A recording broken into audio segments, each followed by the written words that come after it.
So we're going to start off with our very first guest with the Volunteer Award honoree, Paola Nielsen. Yes, I am Paola Nielsen. Hey guys, I'm so excited to be here.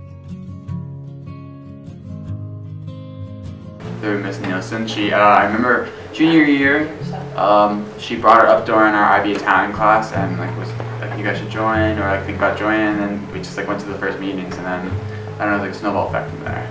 Yeah, I say the same thing. I know junior year with the whole video, it really touched a lot of us, and at that point, she kind of enlisted me to follow Joey Priolo in his steps, so I kind of started from there with that.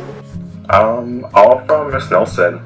She found it on Twitter from Polly Perret, and then she brought it to us and said she wanted to do something, so we all just were like, okay, why not? This sounds really cool, it sounds like a great organization, so we said okay. We came up with some ideas, and then we pitched it to Dr. Richmond, and he eventually said okay.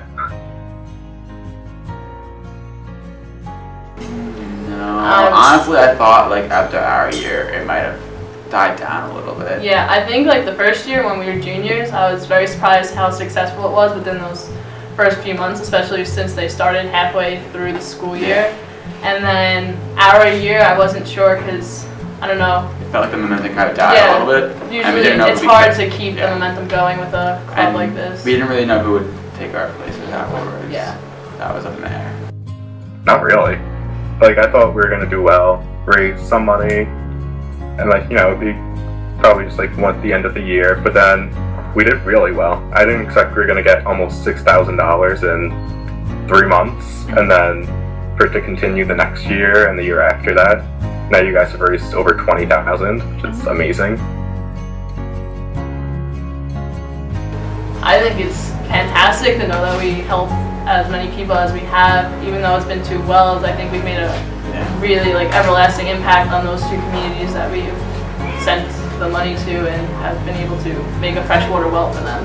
Yeah, I agree with that. Even though we're not in the Leicester chapter anymore since we graduated, it's still nice to know that we helped make this club and make this organization, and to know that's going to be helping people from now on until I don't even know when. Yeah.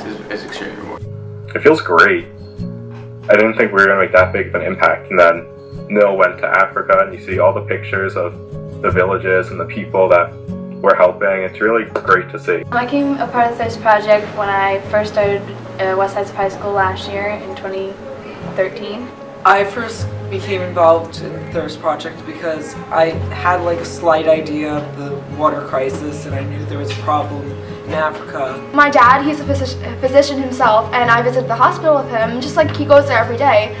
And the fact that he's seeing all these dying people every single day of his life, it's insane. I went to Pakistan the summer before I started high school, no, 2 summers before I started high school, and I saw people who were either starving or had water issues, and it was so sad. You could see them. People couldn't walk properly. They'd be crawling on the roads and knocking on people's door asking for money, and it was the saddest thing ever. Some people have it so much worse. Little children you could see every little bone in their body. It's horrible, and the fact that it was in my country made me even more sad. It just interested me, and I had that first spark of trying to help people. I always loved the idea of doing it. I was just so busy, and this year I'm really starting to put myself more out there. I feel that this project has made me more of a charitable person, and I feel that I get more involved in my community, and I've made a lot more friends as I've done this. It has made me a lot more aware of how good I have it. It's definitely put things into perspective that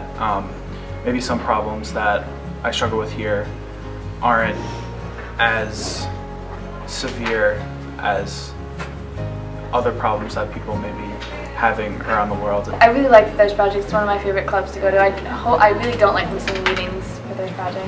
I definitely want to bring the Thirst Project to the next community I join. I'm planning for college. I really am motivated to bring the Thirst Project. I really want to incorporate global issues in whatever field that I end up in medicine, which is what I'm planning to do. It's just so bizarre to see these people that just because they don't have clean water, which is something we as Americans can take for granted every day. These people need you, or else they really don't have anything. They don't have very good jobs. And now I know that it's so much more than Africa. There aren't many organizations to help them. I really just want to put myself out there to help after seeing so many people with this problem. They need you. I just want everyone to be equal in the world.